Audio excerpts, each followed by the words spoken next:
بسم الله الرحمن الرحيم قل للمخلفين من الأعراب ستدعون إلى قوم أولي بأس شديد تقاتلونهم أو يسلمون فإن تطيعوا يؤتكم الله أجرا حسنا وإن تتولوا كما توليتم من قبل يعذبكم عذابا أليما ليس على الأعمى حرج ولا على الأعرج حرج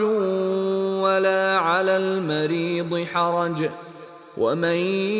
يطع الله ورسوله يدخله جنات تجري من تحتها الأنهار ومن يتول يعذبه عذابا أليما لقد رضي الله عن المؤمنين إذ يبايعونك تحت الشجرة فعلم ما في قلوبهم فأنزل السكينة عليهم وأثابهم فتحا قريبا ومغانم كثيرة يأخذونها وكان الله عزيزا حكيما وعدكم الله مغانم كثيرة تأخذونها فعجل لكم هذه وكف أيدي الناس عنكم ولتكون آية للمؤمنين ويهديكم صراطا مستقيما وأخرى لم تقدروا عليها قد أحاط الله بها وكان الله على كل شيء قديرا ولو قاتلكم الذين كفروا لولوا الأدبار ثم لا يجدون وليا ولا نصيرا سنة الله التي قد خلت من قبل ولن تجد لسنة الله تبديلا وهو الذي كف أيديهم عنكم وأيديكم عنهم ببطن مكة من بعد أن أظفركم عليهم وكان الله بما تعملون بصيرا هم الذين كفروا وصدوكم عن المسجد الحرام والهدي معكوفا أن يبلغ محله ولولا رجال مؤمنون ونساء مؤمنات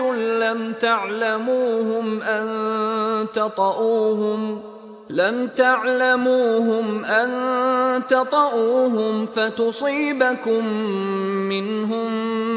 معرة بغير علم ليدخل الله في رحمته من يشاء لو تزيلوا لعذبنا الذين كفروا منهم عذابا أليما إذ جعل الذين كفروا في قلوبهم الحمية حمية الجاهلية فأنزل الله سكينته على رسوله وعلى المؤمنين وألزمهم كلمة التقوى وكانوا أحق بها وأهلها وكان الله بكل شيء عليما لقد صدق الله رسوله الرؤيا بالحق لتدخلن المسجد الحرام إن شاء الله آمنين آمنين محلقين رؤوسكم ومقصرين لا تخافون فعلم ما لم تعلموا فجعل من دون ذلك فتحا قريبا هو الذي أرسل رسوله بالهدى ودين الحق ليظهره على الدين كله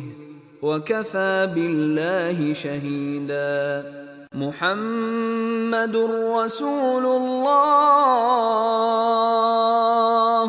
والذين معه أشداء على الكفار رحماء بينهم تراهم ركعا سجدا يبتغون فضلا من الله ورضوانا سيماهم في وجوههم من أثر السجود ذلك مثلهم في التوراة ومثلهم في الإنجيل كزرع أخرج شطأه فآزره فاستغلظ فاستوى على سوقه يعجب الزراع ليغيظ بهم الكفار وعد الله الذين آمنوا وعملوا الصالحات منهم مغفرة وأجرا عظيما